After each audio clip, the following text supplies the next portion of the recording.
When we first arrived in the city, our first stop was to Cortera Carpedi, a neighbourhood built by Florentine architect Gino Carpedi between 1913 and 1926. It's described as a fairy tale series of pelasgos and Tuscan turrets, Liberty sculptures, Moorish arches, Gothic gargoyles, fresco facades and palm fringe gardens. Buongiorno! So we're filming this on my new Minicam.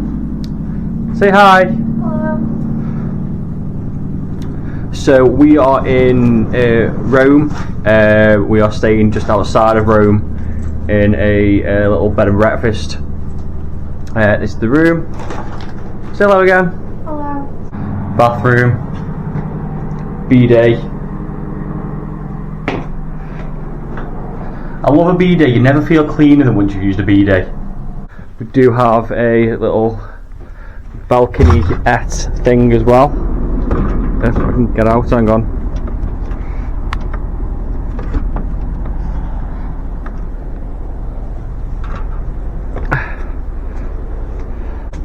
That is actually the little sort of courtyard of the hotel. The sort of breakfast area is just in there. You can eat inside or outside. We opted to eat inside this morning because it's a bit cool, but now it is very, very warm.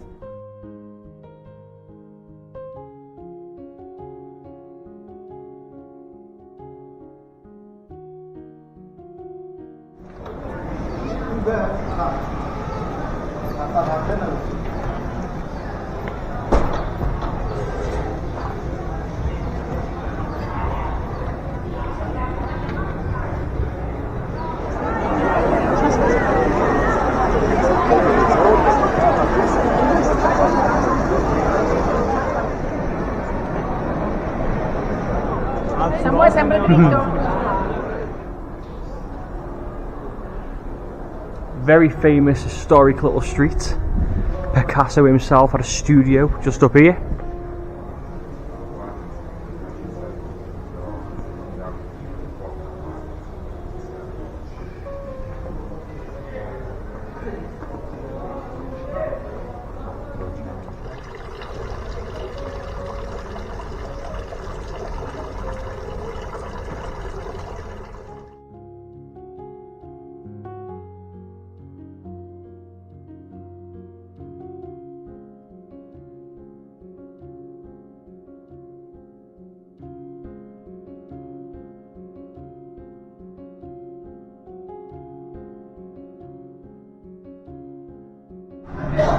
Brought us to one of Rome's premier restaurants, McDonald's, for some Mick toast without the ham and little mozzarella cheese bites. Yeah, with tomato. It's all very Italian.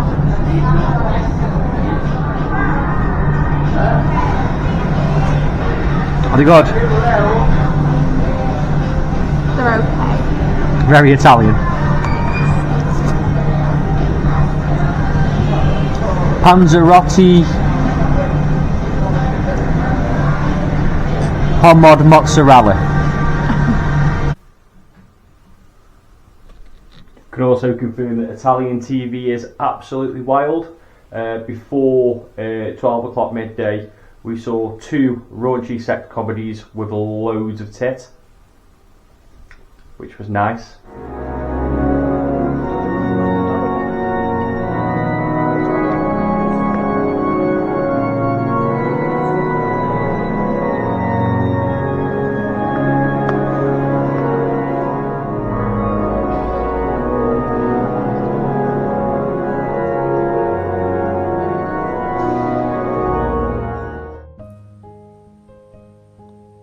The Basilica di San Pietro is a 5th century church that was built to house the shackles of St. Peter. It also houses one of the most peculiar examples of religious architecture anywhere in the world, Michelangelo's Moses. But this Moses looks suspiciously buff. This is because of a mistranslation. Moses was supposed to convey strength. Michelangelo took this literally.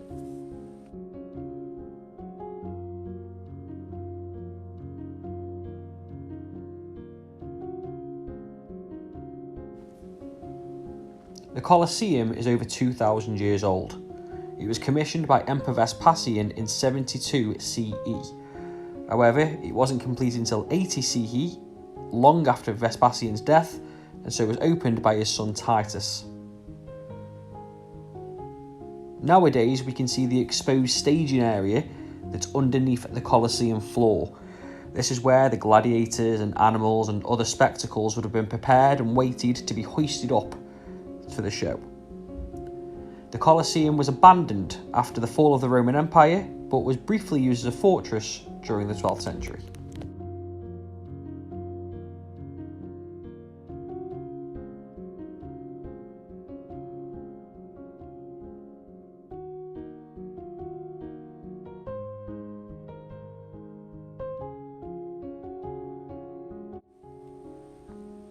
Il Vianetto is a fantastic little wine bar, famous for being a hangout in the 1960s for the leftist counterculturalists.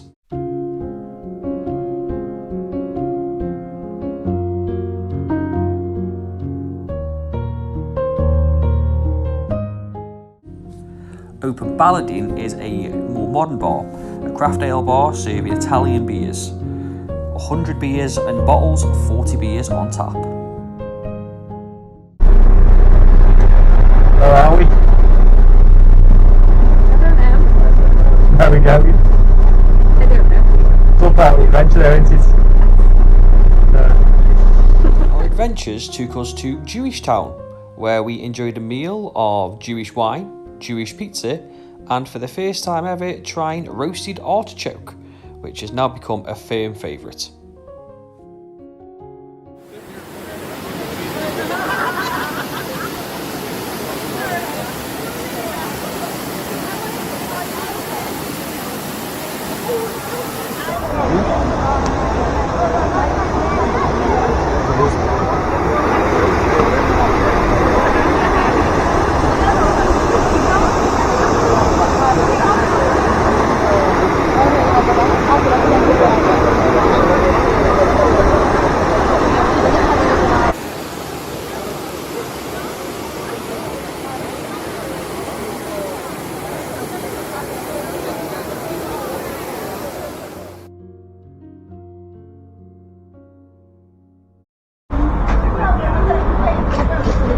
What are you drinking? An Aperol Spritz. If you didn't know. Are you sure?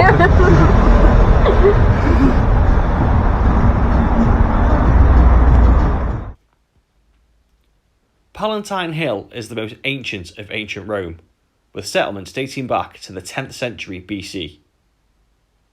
This would be the site where the greatest empress of Rome would build their palaces. Here are the remains of a horse paddock, where the royal steeds would be paraded and exercised. This is a place also related to Greek mythology. Hercules defeated a monster here, and the founders of Rome, the twins, Romulus and Remus, were said to have been raised by a wolf on this very hill.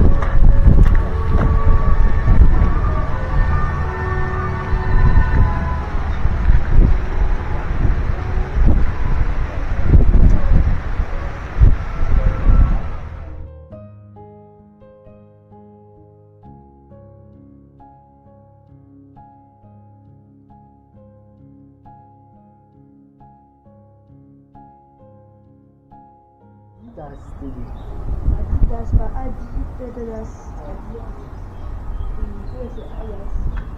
The baths are in better nick than the ones we saw in Greece, babe.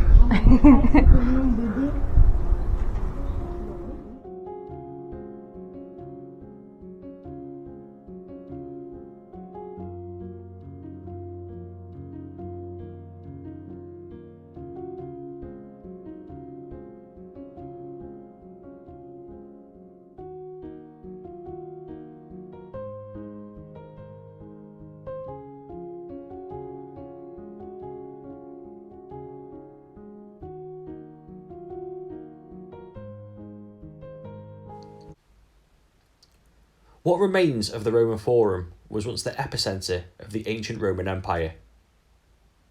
Julius Caesar himself would have walked these streets through the religious, political and economic capital of the empire. After it fell, anything of value was looted over the centuries, and it was reduced to grazing land for cattle.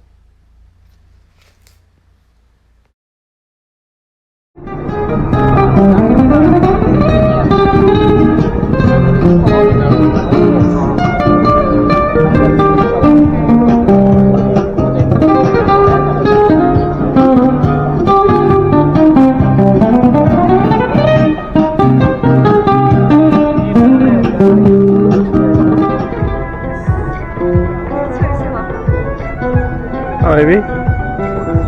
A battle of the buskers.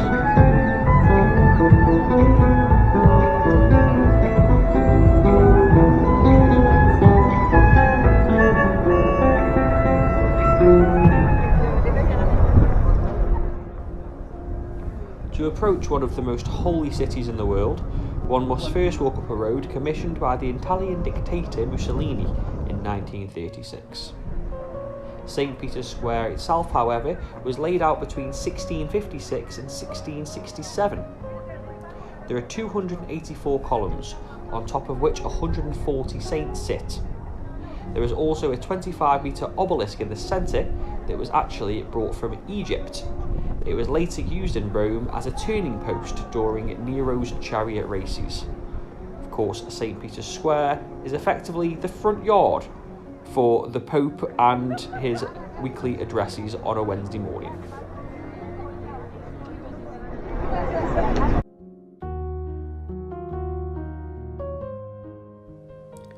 Confetteria Moriondo and Goriglio is a chocolate shop that was established by the Torinese confectioners to the Royal House of Savoy, and so famous it is that the Roman poet Treleusa mentioned it in verse.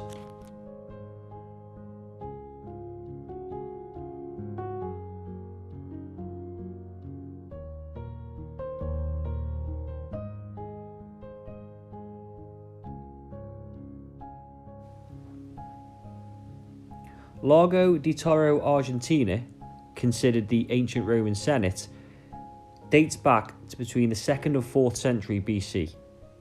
However, it's a relatively modern discovery and was only relatively recently excavated. The most interesting fact about this place is this is where Julius Caesar was apparently murdered in 44 BC. But even more interesting to me is that this ancient site has now been overrun by the city's stray cats. They live where Julius Caesar died.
This is annoying. Very obviously a kick-ass comic book stand right next to the hotel has not been opened one day since we've been here.